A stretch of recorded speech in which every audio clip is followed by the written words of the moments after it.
नमस्कार, आप सभी का स्वागत है टॉप 10 न्यूज में, जहां आपको मिलेंगे देश और दुनिया से जुड़ी सबसे बड़ी, सबसे जरूरी और सबसे तेज 10 खबरें, वो भी सिर्फ कुछ ही मिनटों में।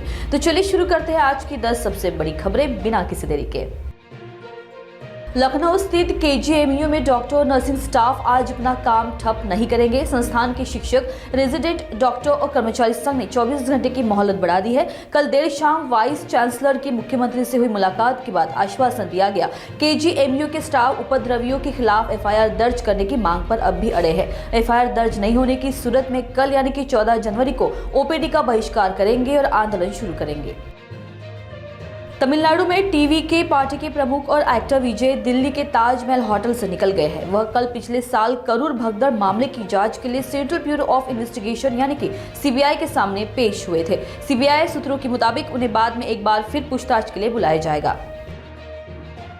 पुणे में महाराष्ट्र के उप मुख्यमंत्री अजित पवार ने 3 प्रमुख महानगर पालिकाओं पीएमसी पुणे नगर निगम, पीसीएमसी पिंपरी चिंचवड नगर निगम और बीएमसी बृहन्मुंबई नगर निगम के स्थानीय निकाय चुनाव पर कहा, अगर लोगों ने वहां के मुद्दों को देखते हुए मतदान किया तो नतीजे अलग आएंगे। मैंने ऐसा चुनाव कभी अपनी जिंदगी में नहीं देखा कि किसी को अपनी तरफ खींचने के लिए कुछ ना कुछ देने की कोशिश बहुत से उम्मीदवार कर रहे हैं।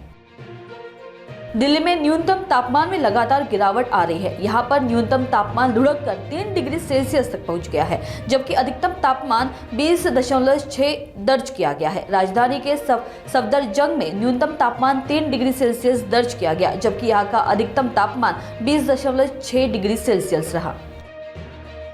लॉरेंस बिश्नोई गैंग ने दिल्ली के पश्चिम विहार इलाके में एक जिम में फायरिंग का दावा किया है। सोशल मीडिया पर गैंग से जुड़े रणदीप मलिक ने पोस्ट कर बताया कि उन्होंने अपने पोस्ट में कहा, आज यानी कि आरके फिटनेस रोहित खत्री पश्चिम विहार दिल्ली में जिम पर फायरिंग हुई है। मैंने रणदीप मलिक और अनिल पंडित यूएसए ने यह फायरिंग करवाई है। मैंने इसे कॉल की थी लेकिन उसने कॉल इग्नोर की, इसलिए यह करना पड़ा। पंजाब पुलिस की एंटी गैंगस्टर टास्क फोर्स को कबड्डी खिलाड़ी और प्रमोटर राणा बलाचौरिया हत्याकांड में बड़ी सफलता मिली है। पश्चिम बंगाल के हावड़ा से 2 शूटर्स समेत 3 आरोपी गिरफ्तार किए गए हैं। गिरफ्तार आरोपियों में 2 शूटर्स करण पाठक और तरनदीप सिंह शामिल है, जबकि तीसरा आरोपी आकाशदीप विदेशी हैंडल का करीबी मानी जा रहा है। पुलिस सीसीटीवी फुटेज और डिजिटल ट्रेल से आरोपियों तक पहुंची। ऑस्ट्रेलियाई प्रधानमंत्री एंथनी अल्बनीज ने प्रदर्शनकारियों के खिलाफ हिंसा की निंदा की और उम्मीद जताई कि ईरानी लोग मौजूदा सरकार को हटाकर एक लोकतांत्रिक ईरान बनाएंगे, जहां मानवाधिकारों का सम्मान किया जाएगा। कैनबरा में एक प्रेस कॉन्फ्रेंस में पीएम अल्बनीज ने कहा, हम ईरान के लोगों के साथ हैं जो एक दमनकारी शासन के खिलाफ लड़ रहे हैं, एक ऐसा शासन जिसने अपने लोगों पर अत्याचार किया है और मुझे उम्मीद है कि लोग इसे हटा देंगे।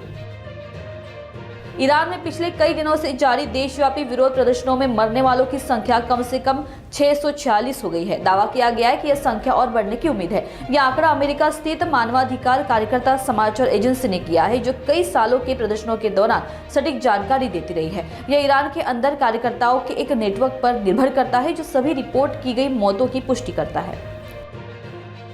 सोनम वांगचुक मामले में सुनवाई होगी। वांगचुक की पत्नी गीतांजलि अगमो ने सोमवार को सुप्रीम कोर्ट में कहा कि उनके पति को हिरासत में लेने के फैसले में अधिकारियों ने ठीक से सोच विचार नहीं किया।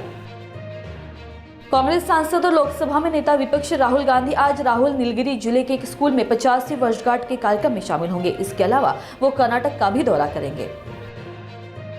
तो आज की टॉप 10 बड़ी खबरों में फिलहाल इतना ही। देश दुनिया की हर जरूरी और भरोसेमंद खबर सबसे पहले जानने के लिए जुड़े रहिए नागपुर समय न्यूज के साथ। देखते रहिए, जागरूक रहिए, क्योंकि यही मिलती है सबसे सटीक खबर सबसे सही वक्त पर।